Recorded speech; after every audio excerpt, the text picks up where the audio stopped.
അസ്സലാമലൈക്കും. അപ്പോൾ 5ാം ക്ലാസ്സിലെ ഫിഖ്ഹിലെ രണ്ടാമത്തെ പാഠമായ അഹമ്മിയത്ത് സലാത്താണ് നമ്മൾ ഇന്ന് പഠിക്കാൻ വേണ്ടി പോകുന്നത്.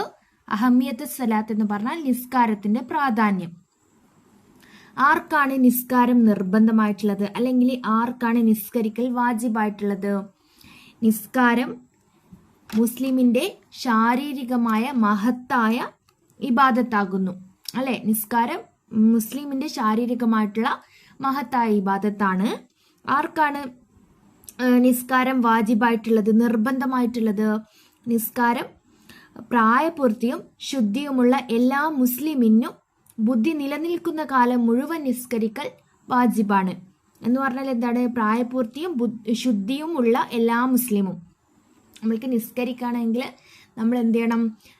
നമ്മുടെ സ്ഥലവും നമ്മുടെ വസ്ത്രവും നമ്മുടെ നിസ്കരിക്കുന്ന സ്ഥലവും ഒക്കെ ശുദ്ധിയുള്ളതായിരിക്കണം, അല്ലേ? അപ്പോൾ പ്രായപൂർത്തിയും ശുദ്ധിയുമുള്ള എല്ലാ മുസ്ലിമും ബുദ്ധി നിലനിൽക്കുന്ന കാലം മുഴുവനും നിസ്കരിക്കൽ വാജിബാണ്.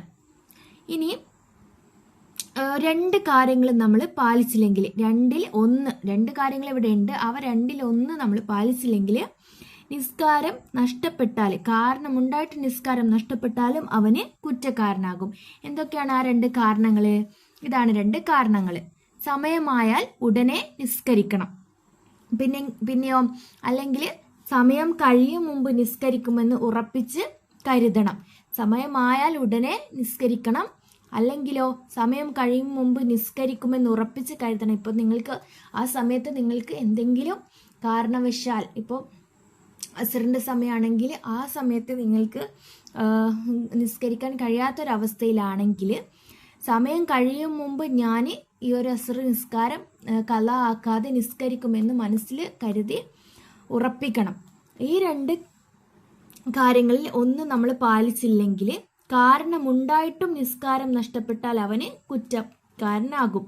കാരണമുണ്ടായിട്ട് നിസ്കാരം നഷ്ടപ്പെട്ടാലും അവൻ കുറ്റക്കാരൻ. ഇപ്പം നിങ്ങൾക്ക് എന്തെങ്കിലും ഒരു കാരണം ഉണ്ടെന്ന് വിചാരിക്കും, ഈ രണ്ട് കാര്യങ്ങൾ നിങ്ങൾ പാലിച്ചിട്ടില്ല, ഈ രണ്ടിൽ ഒന്നാണ് പറയുന്നത്. അപ്പോൾ രണ്ടിലൊന്നും നിങ്ങൾ പാലിച്ചിട്ടില്ല, പക്ഷെ നിങ്ങൾക്ക് മതിയായൊരു കാരണമുണ്ട്. ഇവ രണ്ടിലൊന്നും പാലിച്ചില്ല, കാരണമുണ്ടായിട്ടും നിസ്കാരം നഷ്ടപ്പെട്ടാൽ അവന് കുറ്റക്കാരനാകുകയാണ് ചെയ്യുന്നത്. അപ്പോൾ ഈ രണ്ട് കാര്യങ്ങളിൽ ഒന്ന് നമ്മൾ എന്തായാലും പാലിച്ചിരിക്കണം. ഒന്നാമത്തേത് എന്താണ്? നിസ്കാരം എന്നുള്ളതാണ്. പിന്നെ രണ്ടാമത്തേത് ആർക്കാണ് നിസ്കാരം വാജിബാകുന്നത്. മൂന്നാമത്തേത് രണ്ട് കാരണങ്ങൾ. സമയമായാൽ ഉടനെ നിസ്കരിക്കണം എന്നുള്ളതും സമയം കഴിയും മുമ്പ് നിസ്കരിക്കുമെന്ന് ഉറപ്പിച്ച് കരുതുന്നതുമാണ് രണ്ട് കാരണങ്ങൾ. ഇവ രണ്ടിൽ ഒന്ന് നഷ്ടപ്പെട്ടാൽ, അല്ലെങ്കിൽ ഇവ രണ്ടിൽ ഒന്ന് പാലിച്ചില്ലെങ്കിൽ, കാരണമുണ്ടായിട്ടും നിസ്കാരം നഷ്ടപ്പെട്ടാൽ അവൻ കുറ്റക്കാരനാകും. ഇനി നമുക്ക് ഇവിടെ കുറച്ച് കൺഫ്യൂഷൻ ഉണ്ടാകുന്ന ഒരു ഭാഗമാണ് നിസ്കരിക്കുന്നതിന് തടസ്സങ്ങൾ ഉണ്ടായാൽ ചെയ്യേണ്ടവ. ഇവിടെ കുറച്ച് ബുദ്ധിമുട്ടുള്ള, മനസ്സിലാക്കാൻ കുറച്ച് പ്രയാസമുണ്ട്. ഞാൻ നന്നായിട്ട് മനസ്സിലാക്കി പറഞ്ഞുതരാം. നിസ്കരിക്കുന്നതിന് തടസ്സങ്ങൾ ഉണ്ടായാൽ ചെയ്യേണ്ടവ. നിസ്കരിക്കുന്നതിന് തടസ്സങ്ങൾ ഉണ്ടായാൽ ചെയ്യേണ്ടവയും തടസ്സങ്ങൾ നീങ്ങിയാൽ ചെയ്യേണ്ടവയും നമുക്കിവിടെ പ്രധാനമായിട്ട് പഠിക്കാനായിട്ടുണ്ട്. അപ്പം നിസ്കാരത്തിന് തടസ്സങ്ങൾ ഉണ്ടായാൽ ചെയ്യേണ്ടവ എന്തൊക്കെയാണ്? ചുരുങ്ങിയ രൂപത്തിൽ, ഇവിടെ വായിക്കുക, ചുരുങ്ങിയ രൂപത്തിൽ നിസ്കരിക്കാൻ സമയം ലഭിച്ച ശേഷം, ചുരുങ്ങിയ രൂപത്തിൽ നിസ്കരിക്കാൻ സമയം ലഭിച്ച ശേഷം ഭ്രാന്ത്, ബോധക്ഷയം, ഹൈള്, നിഫാസ് തുടങ്ങിയ തടസ്സങ്ങൾ ഉണ്ടായാൽ ആ നിസ്കാരം ഖളാ വീട്ടൽ നിർബന്ധമാണ്. എന്തെങ്കിലും മനസ്സിലായോ? ചുരുങ്ങിയ രൂപത്തിൽ നിസ്കരിക്കാൻ സമയം ലഭിച്ച ശേഷം. അപ്പം നിങ്ങൾക്ക് കുറച്ച് സമയം നിസ്കരിക്കാൻ വേണ്ടി ലഭിച്ചു, എന്നാൽ ആ സമയത്ത് നിങ്ങൾ നിസ്കരിച്ചില്ല. ആ സമയത്ത് നിസ്കരിക്കാതെ നിങ്ങൾക്ക് ആ സമയത്തിന് ശേഷം എന്ത് വന്നു? ഭ്രാന്ത്, ബോധക്ഷയം, ഹൈള്, നിഫാസ് തുടങ്ങിയ തടസ്സങ്ങൾ ഉണ്ടായി. അപ്പോൾ ആ നിസ്കാരം നിങ്ങൾ എന്ത് ചെയ്യണം? ഖളാ വീട്ടല് നിർബന്ധമാണ്. ഓക്കെ, നിങ്ങൾക്ക് ഇവിടെ എന്തുണ്ടായിരുന്നു? ആ ഒരു നിസ്കരിക്കാനുള്ള ചുരുങ്ങിയ സമയം ഉണ്ടായിരുന്നു. ആ സമയം ലഭിച്ച ശേഷമാണ് ഈ ഒരു സംഭവം ഉണ്ടായിട്ടുള്ളത്. അപ്പം നിങ്ങൾ എന്ത് ചെയ്യണം? ആ ഒരു നിസ്കാരത്തെ ഖളാ വീട്ടൽ നിർബന്ധമാണ്. അതിന് ഉദാഹരണമായിട്ട് ഞാൻ നിങ്ങൾക്ക് പറഞ്ഞുതരാം. നിങ്ങളിവിടെ ഈ ഒരു പട്ടിക കാണുന്നുണ്ടല്ലോ, ഈ ഒരു പട്ടിക നിങ്ങൾ ശ്രദ്ധിച്ച് നോക്കുക. ഞാൻ മുകളിലായിട്ടൊരു സമയം കൊടുത്തിട്ടുണ്ട്, 12:30. 12:30 നമുക്ക് ലുഹറിൻ്റെ സമയമായിട്ട് കണക്കാക്കാം. പിന്നെ 4 മണി അസറിൻ്റെ സമയവും, 12:30 ലുഹറിൻ്റെ സമയവും 4 മണി അസറിൻ്റെ സമയവും. അപ്പോൾ 12:30 ലുഹറിൻ്റെ സമയത്ത് നിങ്ങൾക്ക് തടസ്സം വന്നു. എന്തൊക്കെയാണ് തടസ്സങ്ങൾ നമ്മളിന്നിവിടെ കണ്ടു? ഒന്നുകിൽ ഭ്രാന്ത്, ബോധക്ഷയം, ഹൈല്, നിഫാസ്, ഇതിലേതെങ്കിലും ഒരു തടസ്സം നിങ്ങൾക്ക് വന്നെന്നിരിക്കുക. എപ്പോഴാണ് വന്നത്? തടസ്സം വന്നത് 1 മണിക്കാണെന്ന് കരുതുക. എപ്പോഴാണ് തടസ്സം വന്നത്? 1 മണിക്ക്. 12:30 ലുഹർ നിസ്കാരം തുടങ്ങുന്നതെന്ന് കരുതുക. അത് കഴിഞ്ഞ് അരമണിക്കൂർ കഴിഞ്ഞിട്ട് 1 മണിക്കാണ് നിങ്ങൾക്ക് തടസ്സം വന്നിട്ടുള്ളത്. അപ്പോൾ നിങ്ങൾ ഈ ഒരു ലുഹർ നിസ്കാരം തടസ്സം നീങ്ങിക്കഴിഞ്ഞാൽ എന്ത് ചെയ്യണം? ഖലാ വീട്ടിയിരിക്കണം. ചിലപ്പോൾ അസർ കഴിഞ്ഞിട്ട് അസറിന് ശേഷമായിരിക്കാം നിങ്ങളുടെ തടസ്സം നീങ്ങുന്നത്. അങ്ങനെയാണെങ്കിൽ സമയം കഴിഞ്ഞാൽ നിങ്ങൾ എന്ത് ചെയ്യണം? ശുദ്ധിയായി കഴിഞ്ഞാൽ നിങ്ങൾ ഖലാ വീട്ടണം. അങ്ങനെയല്ല, ഇപ്പോൾ 12:30 ലുഹർ നിസ്കാരം, ആ ഒരു സമയത്തൊന്നും നിങ്ങൾ നിസ്കരിച്ചില്ല, ആ ഒരു സമയത്തൊന്നും നിങ്ങൾക്ക് തടസ്സവും വന്നില്ല. തടസ്സം വന്നത് എപ്പോഴാണ്? 3:50 തടസ്സം വന്നത്. അപ്പോൾ ആ ഒരു സമയത്തും നിങ്ങൾക്ക് എന്തുണ്ടായിരുന്നു? സമയം ഉണ്ടായിരുന്നു. 4 മണിക്കാണ് അസർ നിസ്കാരം തുടങ്ങുകയുള്ളൂ. അപ്പോൾ 3:50 തടസ്സം വന്നത്, അല്ലെങ്കിൽ 3:55 നിങ്ങൾക്ക് തടസ്സം വന്നത് എന്നിരിക്കുക. അപ്പം അതിനു മുമ്പും നിങ്ങൾക്ക് എന്തുണ്ടായിരുന്നു? സമയം ഉണ്ടായിരുന്നു, ചുരുങ്ങിയ സമയം ഉണ്ടായിരുന്നു.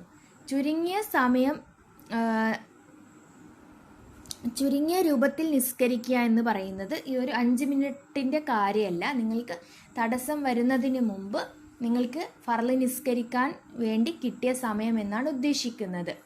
അല്ലാതെ ഇതിപ്പോൾ 3:55 തടസ്സം വന്നെന്നോ 1:30 തടസ്സം വന്നെന്നോ എന്നല്ല ഉദ്ദേശിക്കുന്നത്. എന്താണ്?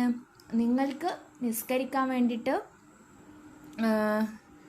സമയം ലഭിച്ചിട്ടുണ്ടെങ്കിൽ, അതിപ്പോൾ തടസ്സം വരുന്നതിൻ്റെ ഒരു 5 മിനിറ്റ് മുമ്പ് നിങ്ങൾക്ക് ഫർള് നിസ്കാരത്തിനുള്ള ചുരുങ്ങിയ സമയം നിസ്കരിക്കാൻ നിങ്ങൾക്ക് കിട്ടിയിട്ടുണ്ടെങ്കിൽ, അത് നിങ്ങൾ നിസ്കരിച്ചില്ല എങ്കിൽ നിങ്ങൾ തടസ്സം നീങ്ങി ശുദ്ധിയായി കഴിഞ്ഞാൽ ആ ഒരു നിസ്കാരം ഖലാ വീട്ടണം എന്നാണ് ഇവിടെ പറയുന്നത്. മനസ്സിലായെന്ന് വിചാരിക്കുന്നു. ചുരുക്കി പറഞ്ഞാൽ 2 മണിക്ക് തടസ്സം വന്നാലും 3:55 തടസ്സം വന്നാലും വിധി മാറില്ല. സമയം ഉണ്ടായിരുന്നു, അതിനു മുമ്പ് നിങ്ങൾക്ക് സമയം ഉണ്ടായിരുന്നു. ചുരുങ്ങിയ രൂപത്തിൽ നിസ്കരിക്കാനുള്ള സമയം എന്ന് പറഞ്ഞു കഴിഞ്ഞാൽ ഫർള് നിസ്കാരം മാത്രം ഏറ്റവും ചുരുങ്ങിയ രീതിയിൽ നിർവഹിക്കാൻ മതിയായ സമയം ലഭിച്ചോ എന്നുള്ളതാണ് ചുരുങ്ങിയ സമയത്തിൽ നിസ്കരിക്കുക, അല്ലെങ്കിൽ ചുരുങ്ങിയ രൂപത്തിൽ നിസ്കരിക്കുക എന്ന് പറയുന്നത്. ഇപ്പോൾ 1 മണിക്കാണ് നിങ്ങൾക്ക്, അല്ലെങ്കിൽ 12:30 കഴിഞ്ഞ് 12:30 മുതൽ 1 മണി വരെ നിങ്ങൾക്ക് സമയം ഉണ്ടായിരുന്നു. അതിനുശേഷമാണ് ഈ ഭ്രാന്ത് ഇതിലേതെങ്കിലും ഒരു കാരണം ഉണ്ടായതെങ്കിൽ നിങ്ങൾക്ക് ആ ഒരു നീങ്ങുന്നത് ചിലപ്പോൾ അസർ കഴിഞ്ഞിട്ടായിരിക്കാം. അപ്പോൾ നിങ്ങൾ എന്ത് ചെയ്യണം? ലുഹർ നിർബന്ധമായിട്ട് ഖലാ വീട്ടണം.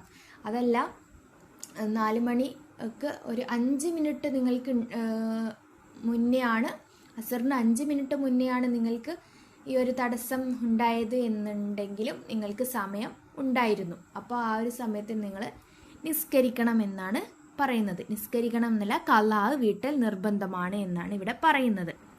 ഒന്നും കൂടി വ്യക്തമാക്കിയിട്ട് പറയാം. ഇപ്പോൾ 12:30 ലുഹർ നിസ്കാരമാണ്. 12:30 ലുഹർ നിസ്കാരമാണ്. നിങ്ങൾക്കൊരു 2 മണി സമയത്താണ് ഈ പറയുന്ന ഏതെങ്കിലും ഒരു തടസ്സം വന്നത് എന്ന് കരുതുക. അപ്പം നിങ്ങൾക്ക് അവിടെ ചുരുങ്ങിയ രൂപത്തിൽ നിസ്കരിക്കാൻ ഉള്ള സമയം ഉണ്ടായിരുന്നു, അല്ലേ? 2 മണി വരെ സമയമുണ്ടായിരുന്നു, നിങ്ങൾ നിസ്കരിച്ചില്ല. നിങ്ങൾക്ക് ആ ഒരു തടസ്സം നീങ്ങി, എപ്പോഴാണോ നീങ്ങുന്നത് ആ ഒരു തടസ്സം നീങ്ങിക്കഴിഞ്ഞാൽ നിങ്ങൾക്ക് ആ ഒരു ലുഹർ നിസ്കാരം ഖലാ വീട്ടൽ നിർബന്ധമാണ്. ഒരു 5 മിനിറ്റാണ് നിങ്ങൾക്ക് കിട്ടിയതെങ്കിലും ചുരുങ്ങിയ രൂപത്തിൽ ഫർള് നിസ്കരിക്കാൻ കിട്ടിയ സമയമായിരുന്നു നിങ്ങൾക്ക് അവിടെ ഉണ്ടായിരുന്നെങ്കിൽ, ഇപ്പോൾ 12:30 ബാങ്ക് കൊടുത്തു, 12:40 നിങ്ങൾക്ക് തടസ്സം ഉണ്ടായെന്ന് കരുതുക. അപ്പോൾ 12:30 മുതൽ 40 വരെ നിങ്ങൾക്ക് ചുരുങ്ങിയ ഫർള് നിസ്കാരം നിസ്കരിക്കേണ്ട ഒരു സമയം നിങ്ങൾക്ക് ലഭിക്കുന്നുണ്ട്. അപ്പോൾ അവിടെ നിങ്ങൾ നിസ്കരിക്കേണ്ടത് ആയിരുന്നു. അവിടെ നിങ്ങൾ നിസ്കരിച്ചില്ല എങ്കിൽ നിങ്ങൾക്ക് തടസ്സം നീങ്ങിക്കഴിഞ്ഞാൽ ആ ഒരു നിസ്കാരം ഖലാ വീട്ടൽ നിർബന്ധമാണ് എന്നാണ് ഇവിടെ പറയുന്നത്. ഓക്കെ. ഇനി കൺഫ്യൂഷൻ ഉണ്ടാകുന്ന മറ്റൊരു ഭാഗമാണ് ഇവിടെ. തടസ്സങ്ങൾ നീങ്ങിയാൽ ചെയ്യേണ്ടത് എന്താണ്? തടസ്സങ്ങൾ നീങ്ങിയാൽ ചെയ്യേണ്ടത് എന്താണ് എന്നുള്ളതാണ്. അത് നമുക്ക് വായിച്ചു നോക്കാം. ഒരു തക്ബീറിനുള്ള സമയം മാത്രം ബാക്കിയിരിക്കെ തടസ്സങ്ങൾ നീങ്ങുകയോ ഒരാൾ മുസ്ലിം ആവുകയോ ചെയ്താൽ, ഒരു തക്ബീറിനുള്ള സമയം മാത്രം ബാക്കിയിരിക്കെ തടസ്സങ്ങൾ നീങ്ങി. നമ്മൾ നേരത്തെ മുകളിൽ പഠിച്ചത് തടസ്സങ്ങൾ വന്നതാണ്. ഇപ്പൊ തടസ്സം നീങ്ങുകയാണ് ചെയ്യുന്നത്. അതെപ്പോഴാണ്? ഒരു തക്ബീർ. തക്ബീർ എന്ന് പറഞ്ഞാൽ അല്ലാഹു അക്ബർ, അതല്ലേ തക്ബീർ. അപ്പോൾ ആ ഒരു തക്ബീറിന്റെ സമയം മാത്രമാണ് ബാക്കിയായിട്ടുള്ളത്. അപ്പോൾ അതിനു മുമ്പ് നിങ്ങളുടെ തടസ്സം നീങ്ങി, അല്ലെങ്കിൽ ഒരാൾ മുസ്ലിമായി, ഈ ഒരു പറഞ്ഞ തടസ്സം നീങ്ങുക അല്ലെങ്കിൽ മറ്റൊരു കാരണമാണ് ഒരാൾ മുസ്ലിം ആവുകയും ചെയ്താൽ ആ നിസ്കാരം നിങ്ങൾ എന്ത് ചെയ്തിരിക്കണം? നിസ്കരിച്ചിരിക്കണം. പിന്നെയോ അതിനു മുമ്പുള്ള നിസ്കാരവും ഇതോടൊപ്പം ജമാക്കപ്പെടുന്നതാണെങ്കിൽ അതും നിസ്കരിക്കൽ വാജിബാണ്. അപ്പൊ ഇവിടെ നമ്മൾക്ക് എന്തെങ്കിലും നിങ്ങൾക്ക് മനസ്സിലാകണമെന്നുണ്ടെങ്കിൽ ജമാക്കപ്പെടുന്ന നിസ്കാരങ്ങൾ ഏതൊക്കെയാണ് എന്നുള്ളത് നമുക്ക് ആദ്യം നോക്കാം. മഗ്രിബ്, സുബ്ഹി, പിന്നെ അസ്ർ, ഈ ഒരു നിസ്കാരങ്ങൾ ജമാക്കി നിസ്കരിക്കാൻ വേണ്ടി പറ്റില്ല. ലുഹർ, അസ്ർ, ഇഷാ എന്നിവ മാത്രമേ നമുക്ക് ജമാക്കി നിസ്കരിക്കാൻ വേണ്ടി സാധിക്കുകയുള്ളൂ. അസ്റും ഇഷാവും മാത്രം ജമാക്കി നിസ്കരിക്കാൻ വേണ്ടി പറ്റുള്ളൂ. മഗ്രിബ്, ലുഹർ, സുബ്ഹി ഇത് നമുക്ക് ജമാക്കി നിസ്കരിക്കാൻ വേണ്ടി സാധിക്കില്ല. ഏതൊക്കെയാണ് നിസ്കരിക്കാൻ വേണ്ടി പറ്റുക? ഇഷാവും അസ്റും മാത്രം. ഇഷായിനോട് മഗ്രിബ് ജമാക്കി നിസ്കരിക്കാൻ വേണ്ടി സാധിക്കും. അസ്റിനോട് ലുഹറിനെ ജമാക്കി നിസ്കരിക്കാൻ വേണ്ടി സാധിക്കും. അപ്പോൾ അസ്റിന്റെയും ഇഷായിന്റെയും സമയത്താണ് ഈ ഒരു സംഭവം നടന്നിട്ടുണ്ടെങ്കിൽ അത് ജമാക്കപ്പെടുന്നതാണ്. ആ ഒരു നിസ്കാരം നിങ്ങൾക്ക് നിസ്കരിക്കൽ വാജിബാണ്. അതല്ല, നിങ്ങൾക്ക് ഒരു തക്ബീറിനുള്ള സമയം മാത്രം ബാക്കിയിരിക്കെ തടസ്സങ്ങൾ നീങ്ങുന്നത് മഗ്രിബിലോ അല്ലെങ്കിൽ സുബ്ഹിയിലോ അല്ലെങ്കിൽ ലുഹറിലോ ആണെങ്കിൽ നിങ്ങൾക്ക് ആ നിസ്കാരം മാത്രം നിസ്കരിച്ചാൽ മതിയാകും. ഈ ജമാക്കപ്പെട്ട നിസ്കാരം ഇതിൻ്റെ കൂടെ നിസ്കരിക്കേണ്ട ആവശ്യം ഇല്ല. അപ്പം ഞാനിത് ആദ്യം തന്നെ ജമ്മിൻ്റെ കാര്യം പറഞ്ഞത്, എന്നാൽ മാത്രമേ നിങ്ങൾക്ക് ഈ ഒരു കാര്യം എന്താണെന്നുള്ളത് വ്യക്തമാക്കി പറഞ്ഞു തരാൻ പറ്റുള്ളൂ. അപ്പം ഞാൻ ഇവിടെയുള്ള പട്ടിക നോക്കുക, എന്നാൽ നിങ്ങൾക്ക് നന്നായിട്ട് മനസ്സിലാക്കാൻ വേണ്ടി സാധിക്കും. ഇപ്പം നമുക്ക് ലുഹർ തന്നെ എടുക്കാം. ലുഹർ ഇപ്പോൾ ഒരു 12:30, അസ്ർ 4 മണി വരെയാണ് വരുന്നത്. അപ്പം ഞാൻ ലുഹറിൻ്റെയാണ് എടുത്തിട്ടുള്ളത്. ലുഹർ ഞാൻ നേരത്തെ പറഞ്ഞു, ലുഹർ എന്ത് ചെയ്യാൻ പറ്റില്ല? ജമാക്കി നിസ്കരിക്കുന്നതല്ല ലുഹർ, അല്ലേ? അപ്പോൾ ലുഹർ അസ്റിനോടടുത്തു. ലുഹർ 12:30, 3:55 നിങ്ങളുടെ തടസ്സം നീങ്ങി. മനസ്സിലായോ? 3:55 നിങ്ങളുടെ തടസ്സം നീങ്ങി. അപ്പം നിങ്ങൾ എന്ത് ചെയ്യണം? നിസ്കരിക്കണം, അല്ലേ? കാരണം അസ്ർ എപ്പോഴാണ് വരുന്നത്? 4 മണിക്കാണ്. ഇവിടെ പട്ടികയിൽ നോക്കൂ, അസ്ർ വരുന്നത് 4 മണിക്കാണ്. 3:55 നിങ്ങൾക്ക് തടസ്സം നീങ്ങി. ഇവിടെ പ്രത്യേകം പറയുന്നുണ്ട്, ഒരു തക്ബീറിനുള്ള സമയം മാത്രം ബാക്കിയിരിക്കെ തടസ്സങ്ങൾ നീങ്ങിയാൽ. അപ്പോൾ ഒരു തക്ബീറിനുള്ള സമയം മാത്രം ബാക്കിയുണ്ട്. എപ്പോൾ? 3:55 മുതൽ 4 മണി വരെ ഞാൻ ഉദാഹരണം പറയുന്നതാണ്. അപ്പോൾ ആ ഒരു സമയത്ത് നിങ്ങൾക്ക് അല്ലാഹു അക്ബർ എന്ന് പറയുന്ന ആ ഒരു തക്ബീറിനുള്ള സമയം ബാക്കിയുണ്ടല്ലോ. അപ്പോൾ അപ്പോഴാണ് നിങ്ങളുടെ തടസ്സം നീങ്ങിയിട്ടുള്ളത്. അപ്പോൾ ആ നിസ്കാരവും, ഏത് നിസ്കാരം? ലുഹർ 3:55 ആയിട്ടേ ഉള്ളൂ. അസ്റിന് 4 മണി വരെ സമയമുണ്ട്. അപ്പോൾ ലുഹർ നിസ്കരിക്കണം. പിന്നെയോ അതിന് മുമ്പുള്ള നിസ്കാരം ഇതോടൊപ്പം ജമാക്കപ്പെടുന്നതാണെങ്കിൽ അതും നിസ്കരിക്കണം. ആ നിസ്കാരവും അതിന് മുമ്പുള്ള നിസ്കാരവും ഇതോടൊപ്പം അപ്പോൾ ലുഹറിന്റെ കാര്യമാണ് നമ്മളിപ്പോൾ പറയുന്നത്. അപ്പോൾ ലുഹറിന്റെ ഞാൻ നേരത്തെ പറഞ്ഞു, നമ്മൾ പഠിച്ചു, ലുഹറിനോടൊപ്പം ഒന്നും എന്താവില്ല? ജമാക്കപ്പെടുന്നില്ല. ലുഹറിന്റെ മുമ്പുള്ള നിസ്കാരം ഏതാണ്? സുബ്ഹിയാണ്. പക്ഷെ സുബ്ഹി ലുഹറുമായിട്ട് എന്താവുന്നില്ല? ജമാക്കപ്പെടുന്നില്ല. അപ്പോൾ നമ്മൾ അവിടെ ജമാക്കപ്പെടുന്നതാണെങ്കിൽ അതും നിസ്കരിക്കണം എന്നാണ് പറയുന്നത്.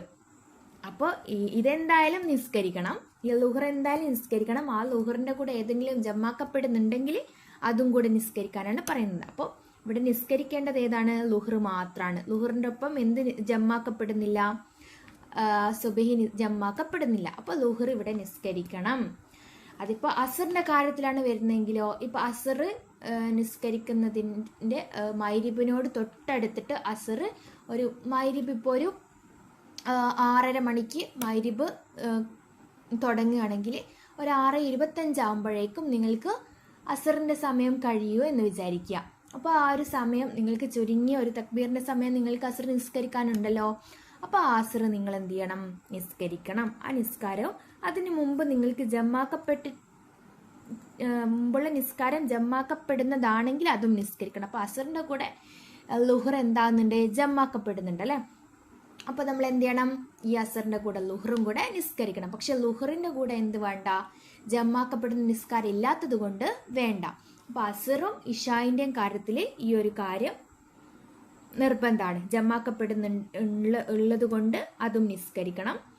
അല്ലാത്തവയ്ക്ക് ലുഹർ, മഗ്‌രിബ്, സുബ്ഹി ആ നിസ്കാരം മാത്രം നിസ്കരിച്ചാൽ മതി. എന്നാൽ ജമ്മാക്കപ്പെടുന്നതാണെങ്കിൽ ജമ്മാക്കപ്പെടുന്ന നിസ്കാരവും അതിൻ്റെ കൂടെ കൂട്ടിയിട്ട് നിസ്കരിക്കണം. മനസ്സിലായെന്ന് വിചാരിക്കുന്നു.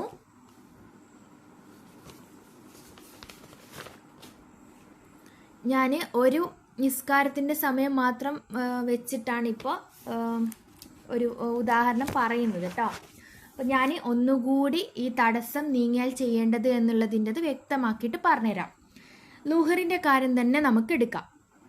ലുഹറിൽ നേരത്തെ പഠിച്ചോ, ലുഹറിന് എന്തില്ല? ജമ്മാക്കപ്പെടുന്ന നിസ്കാരമില്ല. ലുഹറിന് സുബ്ഹി ജമ്മാക്കപ്പെടേണ്ട ആവശ്യമില്ല. ഇവിടെ പ്രത്യേകം പറയുന്നുണ്ട് ഉണ്ടെങ്കിൽ ജമ്മാക്കുക, അല്ലെങ്കിൽ ആ ഒറ്റയ്ക്ക് നിസ്കരിക്കുക. അപ്പം നമുക്ക് ലുഹർ ഒറ്റയ്ക്ക് നിസ്കരിച്ചാൽ മാത്രം മതി. ലുഹർ 12:30 അസർ 4 മണിക്കാണ്. ലുഹറിൻ്റെ സമയത്തൊക്കെ നിങ്ങൾക്ക് എന്താണ്? തടസ്സമാണ്. ഇപ്പം ലുഹർ നിസ്കരിക്കാൻ വേണ്ടി പോവാണ്, അല്ലെങ്കിൽ ലുഹർ നിങ്ങൾക്ക് നിസ്കരിക്കണം, 12:30 നിങ്ങൾക്ക് തടസ്സമാണ്. പിന്നെ അസറിൻ്റെ സമയം 4 മണിയാണ്. ആ അസറിൻ്റെ സമയത്തിൻ്റെ 4 മണിക്ക് മുമ്പ് ഒരു തക്ബീറിൻ്റെ ഉള്ള സമയം മാത്രമാണ് ബാക്കിയുള്ളത് അസറിനായിട്ട്. ലുഹർ കഴിയാറായി. ആ സമയത്ത് നിങ്ങൾക്ക് തടസ്സം നീങ്ങി. അതാണ് ഞാൻ നേരത്തെ 5 മിനിറ്റിൻ്റെ ആ ഒരു ഉദാഹരണം പറഞ്ഞത്. അപ്പോൾ ആ 5 മിനിറ്റ് നമുക്ക് കിട്ടി. അപ്പോഴോ തടസ്സം നീങ്ങി. ലുഹറിൻ്റെത് കഴിയാറുമായി, എന്നാൽ അസർ തുടങ്ങിയിട്ടും ഇല്ല. ഒരു 3:55 കൂട്ടാം, 4 മണിക്ക് അസർ നിസ്കാരമാണ്. 3:55 തടസ്സം നീങ്ങി. അപ്പോഴോ നിങ്ങൾ ലുഹർ നിസ്കരിക്കണം. മനസ്സിലായോ? ലുഹർ നിസ്കരിക്കണം. കാരണം അസറിന് ഒരു തക്ബീറിനുള്ള സമയമുണ്ട്. ഇവിടെ ലുഹർ മാത്രം നിസ്കരിച്ചാൽ മതി.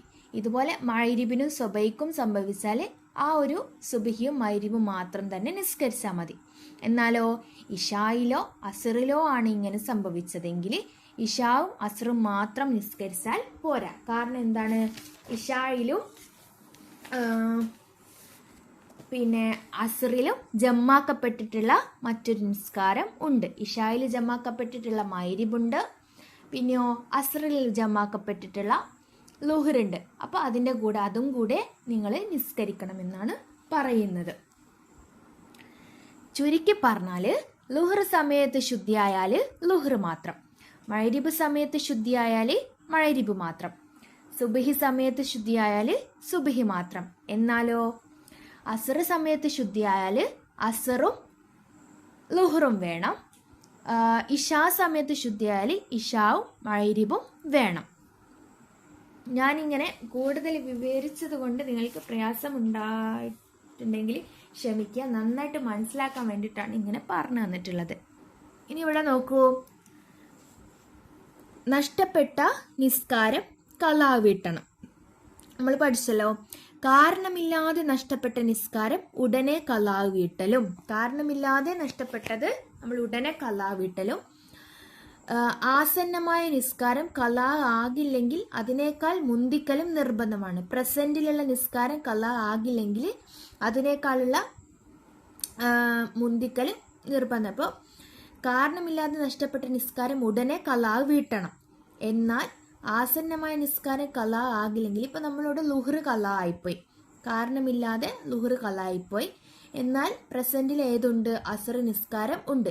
ആ അസർ നിസ്കാരം ഖളാ ആകില്ലെങ്കിൽ അസർ നിസ്കാരം നിസ്കരിക്കുന്നതിന് മുമ്പ് നമ്മൾ മുന്നേ ഖളാ ആയിപ്പോയ ആ ഒരു നിസ്കാരം നിസ്കരിക്കണം. അതിനെ മുന്തിക്കൽ നിർബന്ധമാണെന്നാണ് ഇവിടെ പറയുന്നത്. അനിവാര്യമായ ഭക്ഷണം, ഉറക്കം, ജോലി പോലെയുള്ളവ പോലെയുള്ളവർക്ക് അല്ലാതെ മുഴുവൻ സമയവും നഷ്ടപ്പെട്ട നിസ്കാരം ഖലാ വീട്ടാൻ ഉപയോഗിക്കണം. അതായത് അനിവാര്യമായ ഭക്ഷണം, ഉറക്കം, ജോലി ഇതുപോലെയുള്ളവർക്കല്ലാത്ത മുഴുവൻ സമയവും നഷ്ടപ്പെട്ട നിസ്കാരം ഖലാ വീട്ടാൻ ഉപയോഗിക്കണം എന്നാണ് പറയുന്നത്. ഇനി നമുക്ക് ഇതിലെ ചോദ്യോത്തരങ്ങൾ നോക്കാം. ചോദ്യോത്തരങ്ങൾ എന്താണ്? മഹത്തായ ശാരീരിക ഇബാദത്താണ് ഏത്? നിസ്കാരം. ഉറക്കം കാരണം നിസ്കാരം നഷ്ടപ്പെട്ടാൽ എന്ത് ചെയ്യണം? ഉറക്കം കാരണം നിസ്കാരം നഷ്ടപ്പെട്ടാലും ഖലാ വീട്ടണം.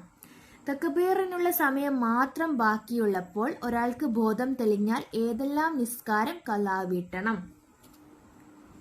തക്ബീറിനുള്ള സമയം മാത്രം ബാക്കിയുള്ളപ്പോൾ ഒരാൾക്ക് ബോധം തെളിഞ്ഞാൽ ഏതെല്ലാം നിസ്കാരം ഖലാ വീട്ടണം? തക്ബീറിനുള്ള സമയം മാത്രം ബാക്കിയുള്ളപ്പോൾ ഒരാൾക്ക് ബോധം തെളിഞ്ഞു, അതായത് നമ്മൾ തടസ്സം നീങ്ങി അല്ലെ, അപ്പോൾ ആ നിസ്കാരവും അതിന് ജമാക്കപ്പെട്ടിട്ടുള്ളതാണെങ്കിൽ മറ്റേ നിസ്കാരവും കൂടെ ഖലാ വീട്ടണം.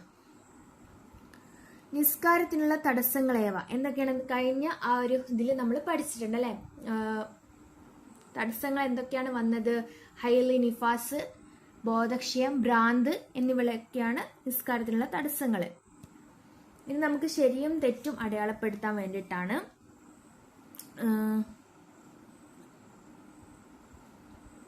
മറന്നുകൊണ്ട് നിസ്കാരം നഷ്ടപ്പെട്ടാൽ ഖലാ വീട്ടൽ നിർബന്ധമില്ല. തെറ്റാണ്, ഖലാ വീട്ടൽ നിർബന്ധമാണ്. മുക്കല്ലഫായ രോഗിക്ക് നിസ്കാരം ഒഴിവാക്കാം. മുക്കല്ലഫായ രോഗി എന്ന് പറഞ്ഞാൽ പ്രായപൂർത്തിയും ബുദ്ധിയുമുള്ള ആൾക്കാണ് മുക്കല്ലഫ് എന്ന് പറയുന്നത്. രോഗിക്ക് നിസ്കാരം ഒഴിവാക്കാം. തെറ്റാണ് അല്ലെ. ചുരുങ്ങിയ നിലയിൽ നിസ്കരിക്കാനുള്ള സമയം ലഭിച്ച ശേഷം ഹൈലുണ്ടായാൽ ആ നിസ്കാരം ഖലാ വീട്ടണം. ശരിയാണ്. ചുരുങ്ങിയ നിലയിൽ നിസ്കരിക്കാനുള്ള സമയം ലഭിച്ച ശേഷം ഹൈലുണ്ടായിട്ട് ആ നിസ്കാരം ഖലാ വീട്ടണം. നമുക്ക് ചുരുങ്ങിയ നിലയിൽ നിസ്കരിക്കാനുള്ള സമയം ലഭിച്ചു, അതിനുശേഷമാണ് ഹൈലുണ്ടായത്. അപ്പോൾ ഇവിടെ നമുക്ക് എന്ത് ലഭിച്ചിട്ടുണ്ട് എന്നിട്ട് നിസ്കരിക്കാതിരുന്നത് നമ്മുടെ തെറ്റാണ് അല്ലെ. അപ്പോൾ അതിന് ഖലാ വീട്ടണം. ശരിയാണ്. കാരണമില്ലാതെ നിസ്കാരം നഷ്ടപ്പെട്ടാൽ ഉടനെ തന്നെ ഖലാ വീട്ടണം. ശരിയാണ്. കാരണമില്ലാതെ നിസ്കാരം നഷ്ടപ്പെട്ടാൽ ഉടനെ തന്നെ ഖലാ വീട്ടണം. അപ്പോൾ ഇതൊക്കെയാണ് ഈ ഒരു പാഠഭാഗത്തിൽ പ്രധാനമായിട്ടും നമുക്ക് പഠിക്കാനുള്ളത്. നിങ്ങൾക്ക് ഈ വീഡിയോ ഇഷ്ടമായിട്ടുണ്ടെങ്കിൽ പ്ലീസ് ഒന്ന് ലൈക്ക് ചെയ്യുക. നിങ്ങളുടെ വിലയേറിയ അഭിപ്രായങ്ങൾ ഒന്ന് കമൻറ്റ് ചെയ്യുക. പിന്നെ സബ്സ്ക്രൈബ് ചെയ്യാത്ത കൂട്ടുകാരുണ്ടെങ്കിൽ ഒന്ന് സബ്സ്ക്രൈബും കൂടി ചെയ്യുക. Thanks for watching.